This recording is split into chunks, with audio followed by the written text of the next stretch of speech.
Why is the water dropped? There are rumors. The legend of the sword. Of a king other than yourself. Find him.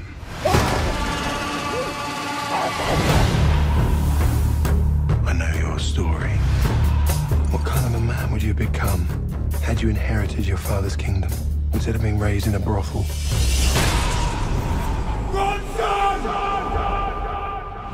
What gave you such drive?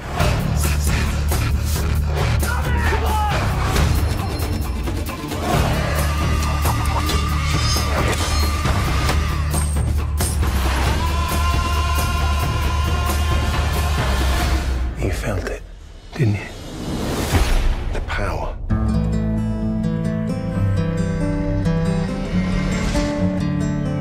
It was Vortigern who murdered your father.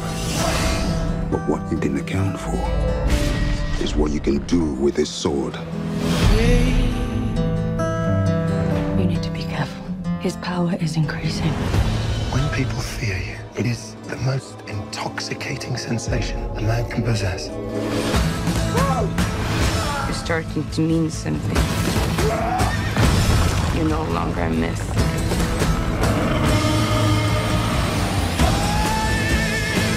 I'm gonna kill him. Put him on his knees!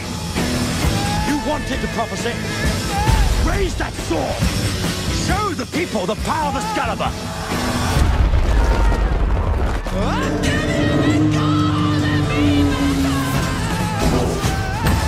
You're playing with fire.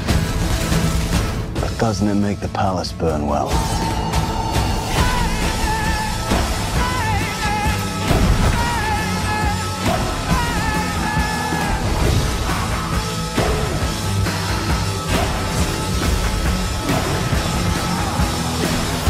There's the king.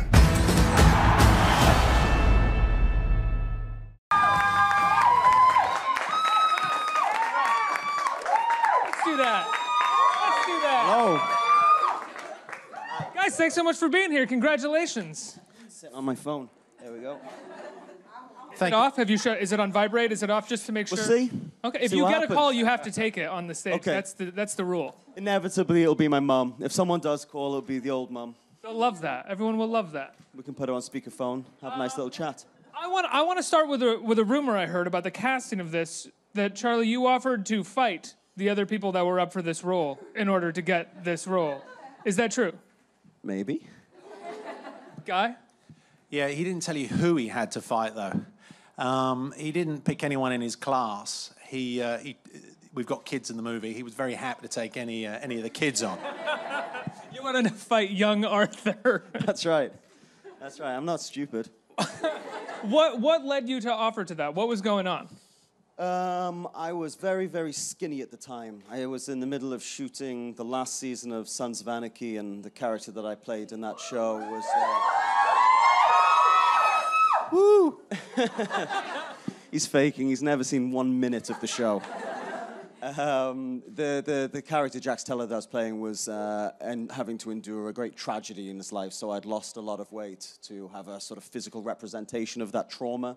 And I went to meet Guy in the middle of shooting that season, so I showed up not looking quite as formidable as I think Guy was looking for his Arthur. And because Guy had never really seen anything that I'd done, didn't know how formidable I could become. So we talked a lot. Guy was very concerned about the physicality. So me being a cheeky chap said about halfway through the audition, you know what? I'll fight any kids. That's right. I'll fight any 8-year-olds you want to bring in here, and I'll show you just how formidable I can be. Guy, what was your pitch going into doing this? Because when I saw the film on Friday night, it does not stop. There's never been a movie of this nature made like this before, in terms of like a medieval fable of any kind told this way. So what was your pitch? How did you take it to the studios? The film I pitched, I think, was not the film we ended up with. We have a theory on this, that films pretty much set their own pace at a certain point. My job is to steer the head of the tiger. And after a couple of weeks, you start feeling out what the nature of it is, and then it tells you what it's going to be. So the first film we shot was 3.5 hours long. And then halfway through it, I fell asleep. And I realised I had to do some work. That wasn't one of my scenes, just add a cliff note in there. And so I realised there was a bit of work that needed to be done. And inevitably ended up being almost half that time. And because of that, it does take on an energy. But that energy is there to sustain my interest as much as it is anyone else's. I know if I'm entertained, then I suspect other people will be. There's nothing worse than watching a film going, oh, that's a good scene, but I don't care. And there was a little bit of that went on. So we truncated it, and then bish, bash, bosh, wonky, donkey, we got it working.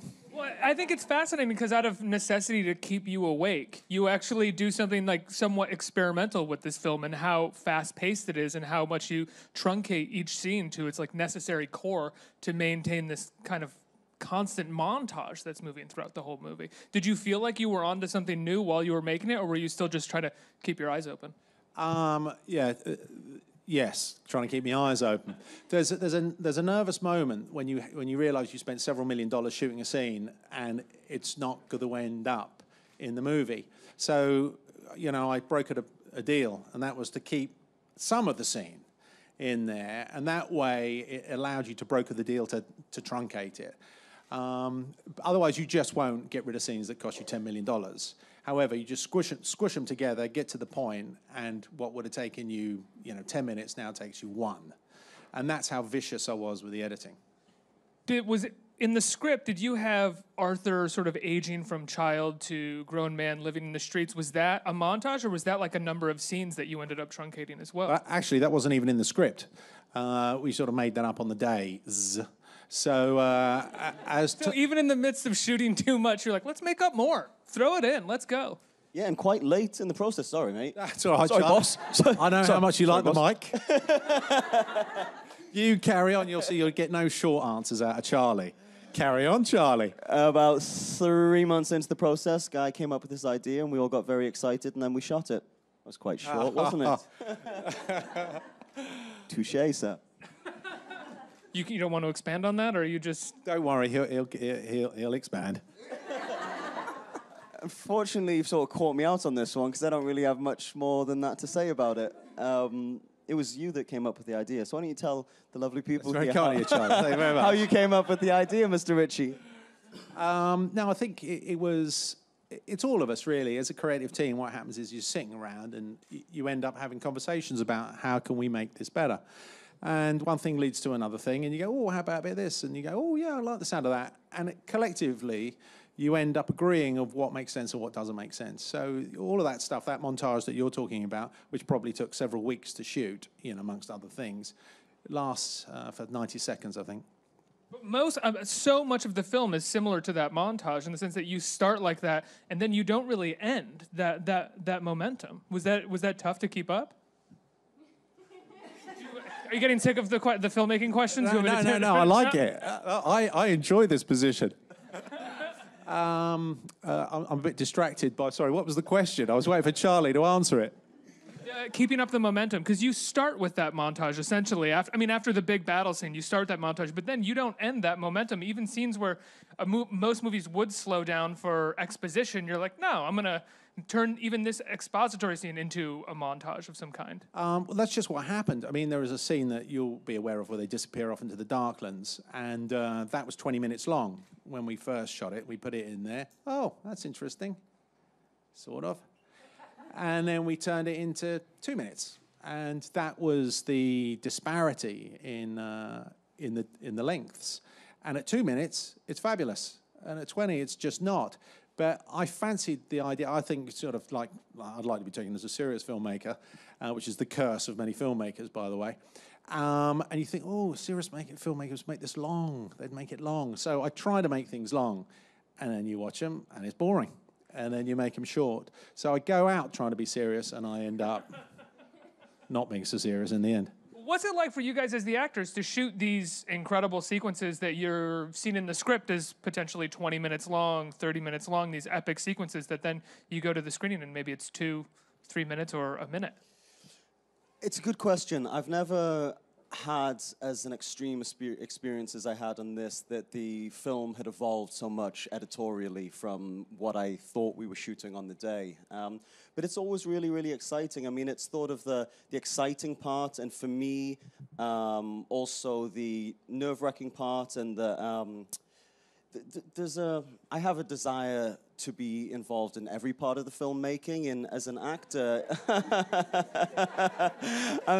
is there any way we could put a curtain up here? We really love each other. We're spending a lot of time listening to each other talk, and this is Charlie, I love listening to you talk. I'm just distracted by the T-shirts with your face on it. Charlie Hunnam King. I love that. You know, so it's a part. I've also noticed there's not many boys in here. No. Well, pardon? Hi. Oh, thank you very much. But you know, there's a part of the editing process that I think makes actors very, very nervous, because we come in with an idea and a hope of what we want to try to convey and imbue in the characters that we play, and try to participate as much as possible. And then we leave the process, and it gets assembled and reimagined, and it evolves in the editing room. So what I've learned over my career is that you have to be very careful with who you decide to work with, because you have to trust that they're going to have good ideas in the editing room. And this was a grand departure from what we were doing on set, but it was very, very exciting. And I must say, I'm an enormous fan of Guy's, and I have been for many, many, many years. So I sort of anticipated that something exciting was going to have happened in the editing room. So it was exciting to go and actually see what Guy had come up with, and I was very, very happy. I've only seen the film once, but I would imagine it feels a little like, oh, you removed my big dramatic speech, but I still look like a badass this entire movie, so that's all right. Sure. Djimon, your character is kind of the leader, one of the leaders of the rebellion against the king, played by Jude Law. Talk about your character a little bit. Well, I play Bedivere. Bedivere is a trusted confidant to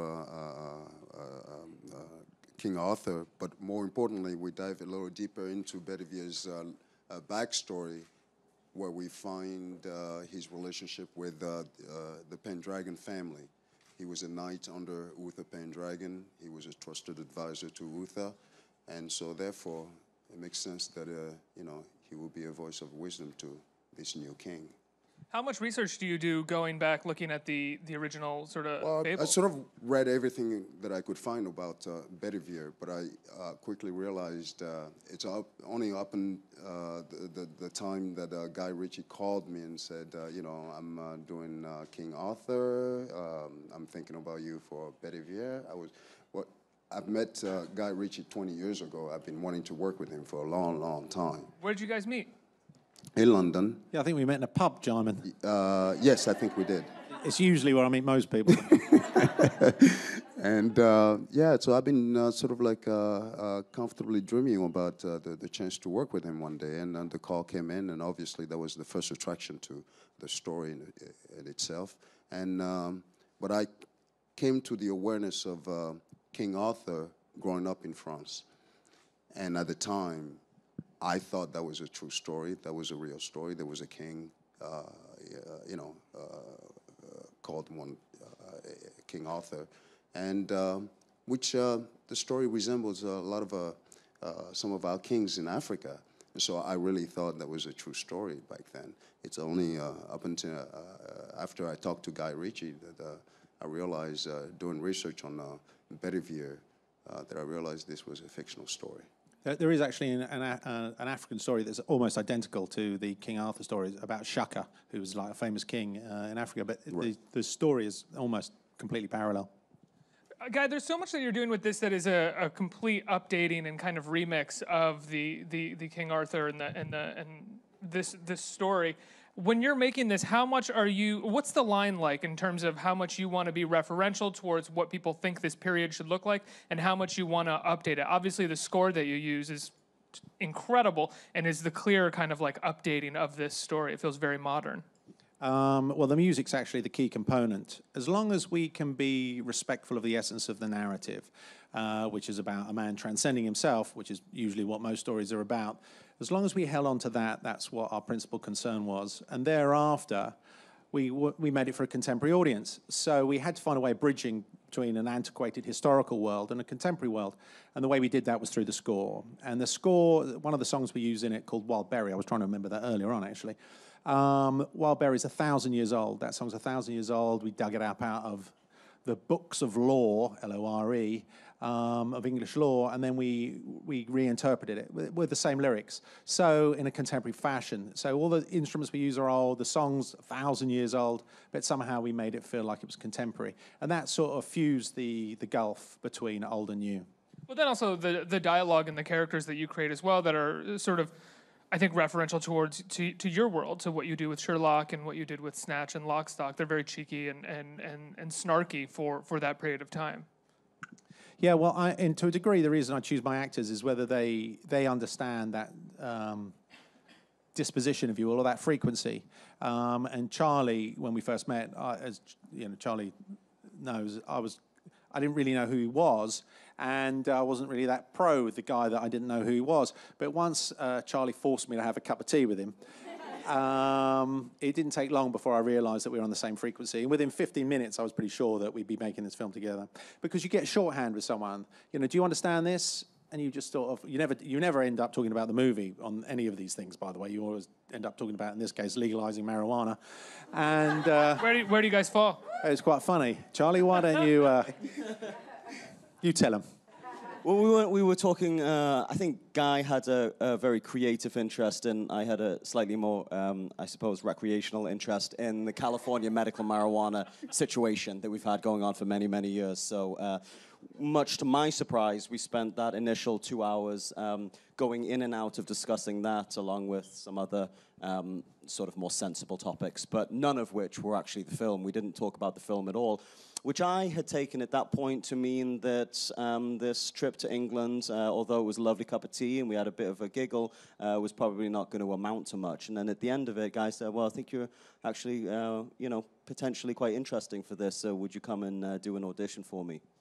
Does that feel at all like an audition at the time when you have that cup of tea? Is there a part of you that's trying to sell yourself a little bit, or are you trying to find out if this is someone that you could work with personally? No, I mean, I had no doubts. Like I said, I mean, it's sort of not lip service. I think that of the 3 films that I've watched most in my life, Snatch is one of them. Probably, maybe the film I've seen more times than any other film. So I was certain that I wanted to work with Guy. You know, honestly, I think there's a lot of Guy's personality in his film, and I had come to feel as though I knew him because of that. And obviously seeing some interviews, because I'm always interested in watching interviews about filmmakers I like. And we also have some people in common. And so I had developed this sense of actually an inevitability of a friendship developing when we finally met.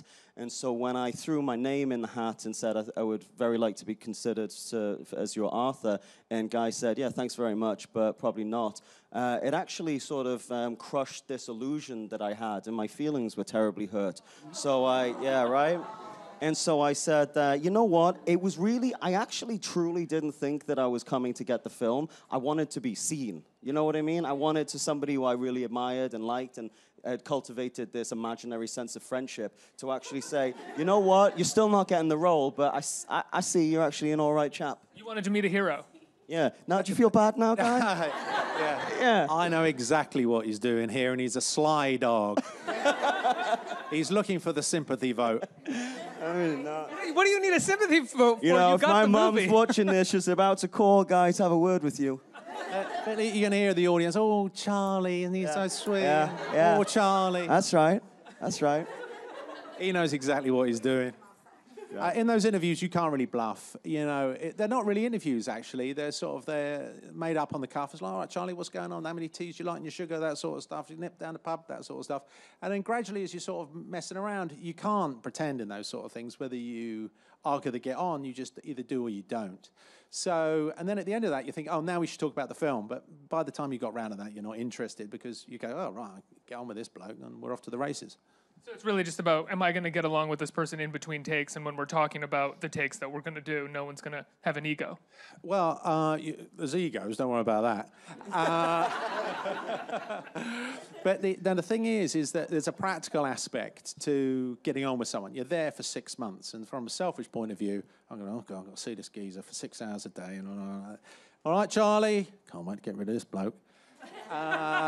And you don't want that. So you go, oh, Charlie, all right, Charlie. And then before you know it, you're having a lovely time. But that percolates, that sort of frequency percolates the movie. And, there's as much fun on screen as off. And I don't think that's an accident. And then Charlie gets the rhythm. And I don't like saying this, but a couple of the funniest lines in the movie came from Charlie.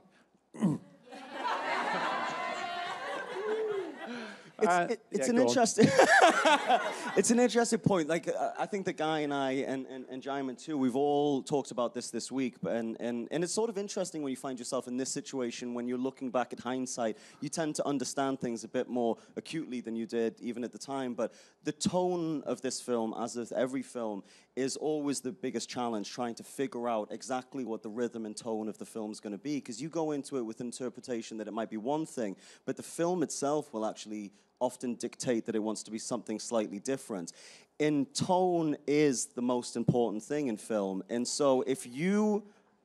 Nothing, Charlie. Nothing. And so if you have an idea that a tone is evolving, but your collaborators are not savvy to the fact, then it makes the whole process quite laborious to have to explain, well, okay, so we said we were going to do this, that's not working, now we're going to evolve into doing this. But if you have the shorthand and you're sort of, moving together in real time, like Guy said, in the same frequency, it just makes the whole job a lot easier. People who are on the same page enough to sort of all get a sense that something is evolving rather than needing to be told that something is evolving. Yeah, you can start a sentence and you're pretty sure that everyone else has got to finish it.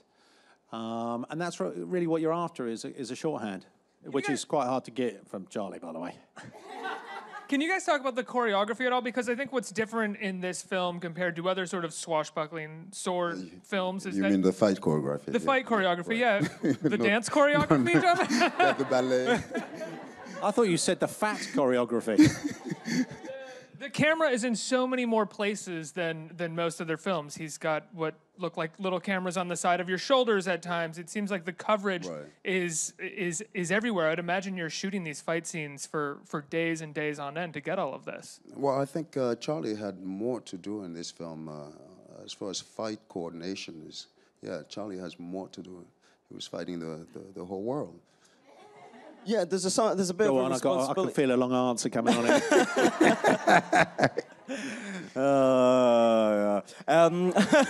You're right. So one of the challenges of shooting action on film is that you're getting very close to it actually being real, although it's very, precisely choreographed. But you choreograph it so precisely so that you can get close and it can feel very real.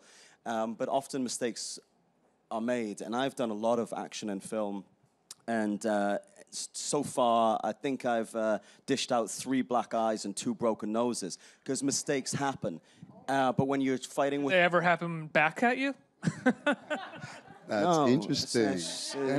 You make an interesting point, but when there's just a much, much smaller room for error. That is not true. There are times where you do take a bit of a leathering. Yeah, no, I do. I mean, particularly my hands, obviously, as you'd imagine with sword fighting. But the point that I was going to make is that when you're fighting with a sword and you make one of those mistakes, it can be much, much more serious. So part of it is learning all of the choreography to get it right for the sequence. But part of it, obviously, is going the extra mile to make sure you don't muller anyone in the process. Let's get some questions from the audience. Who's got a right there? Hi, my name is Mariana, and my question is for Charlie. So I know that most of the time you're spent acting, but I know that you're also a writer as well. So I remember reading a few years ago that you were developing a script for Vlad, and I'm just interested to know, because it's such a cool story to begin with, if you are working on developing that, or is there any other projects in the works? And maybe Yeah, I've been trying to stay quite busy in that regard.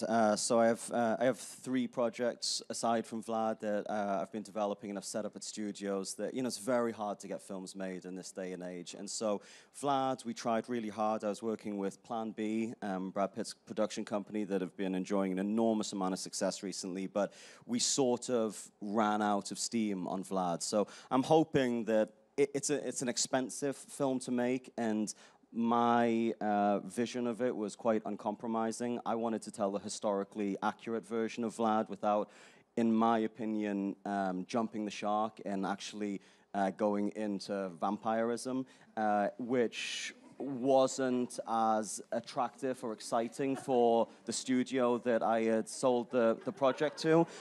So we found ourselves at a little bit of an impasse, and because of that, the energy sort of fizzled. But I'm hoping that that Guy will at some point, continue hiring me, and I become a big old movie star, and then I'll have the weight to pull it out of retirement. And maybe if Guy and I don't kill each other by the end of the day, he could maybe have a crack at directing it. There's no more time for any more questions, Charlie.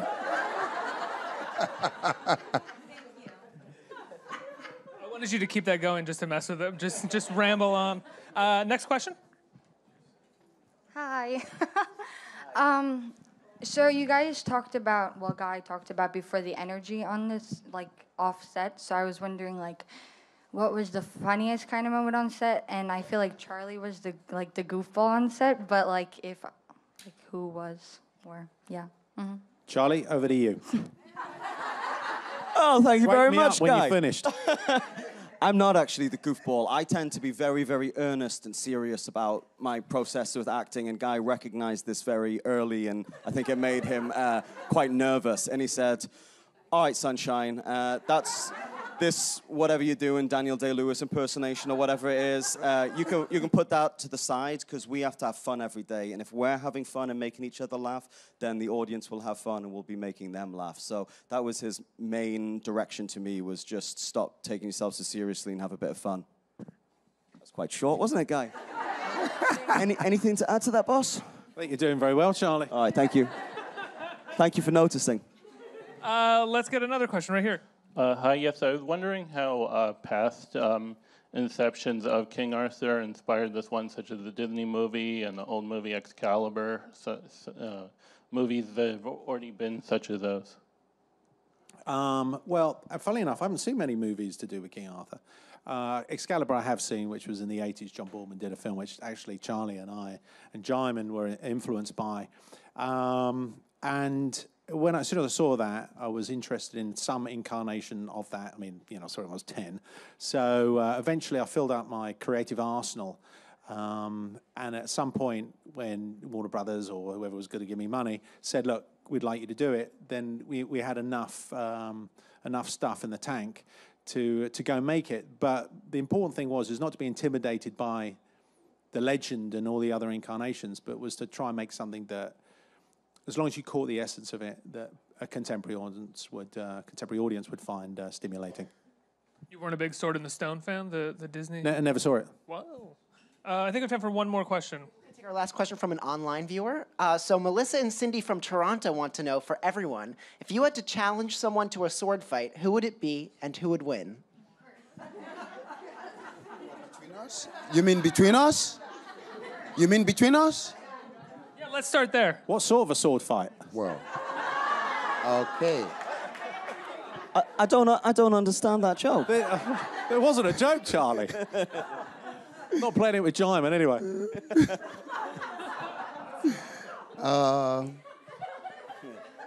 Well, right. Regular swords. Regular swords. Moving on. Do you have any swords? I quite like to challenge Guy right about now. Fortunately not. Damn. Guys, the film comes out next week, May 12th, right? It's phenomenal. You do an incredible job. Congratulations, Guy Ritchie, one more time. King Arthur, Legend of the Sword. Thanks, guys. Thank you.